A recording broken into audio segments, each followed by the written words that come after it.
This channel does not promote any violent, harmful, or illegal activities. All content provided by this channel is meant for an educational purpose only.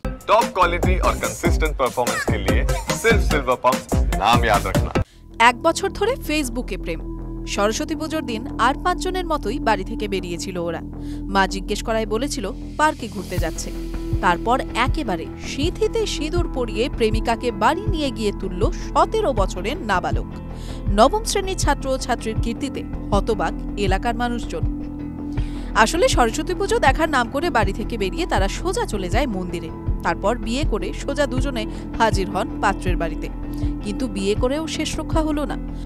ভোর রাতে BDO গিয়ে নাবালিকা পাত্রপাত্রীকে তুলে নিয়ে গেলেন BDO অফিসে। পশ্চিম মেদিনীপুর জেলার চন্দ্রকোনার বালাগ্রামের ঘটনা। জানা গিয়েছে ওই বালাগ্রামের বাসিন্দা 17 বছরের এক নাবালকের সঙ্গে ঘাটালের নতুন গ্রামের নবম শ্রেণীর ছাত্রীর পরিচয় হয় ফেসবুকে। সরস্বতী পুজোর দিন বাড়ি থেকে পুজো দেখতে যাওয়ার নাম করে দুজনেই পালিয়ে বিয়ে করেন। সোমবার রাতে চন্দ্রকোনা 2 নম্বর ব্লকের বিডিওর কাছে খবর যায় দুই নাবালক ও নাবালিকা বিয়ে করে ফেলেছে। খবর পেয়ে মঙ্গলবার ভোরে চন্দ্রকোনা 2 নম্বর ব্লকের বিডিও উৎপল পাইক ব্লক প্রশাসনের কর্তাদের নিয়ে উপস্থিত হন ওই নাবালকের বাড়িতে। পাত্রপাত্রী সহ ছেলের পরিবারের সদস্যদের নিয়ে যাওয়া হয় চন্দ্রকোনা 2 নম্বর ব্লকের বিডিও অফিসে। এরপর খবর দেওয়া হয় পাত্রীর পরিবারকে। তারপর উভয় পক্ষকে সরকারি আইন বুঝিয়ে মুচলেকা নিয়ে ছেড়ে দেওয়া হয়। পাত্রীর পরিবারের দাবি তারা সারা রাত ধরে মেয়েকে খুঁজেছে বিভিন্ন জায়গায়।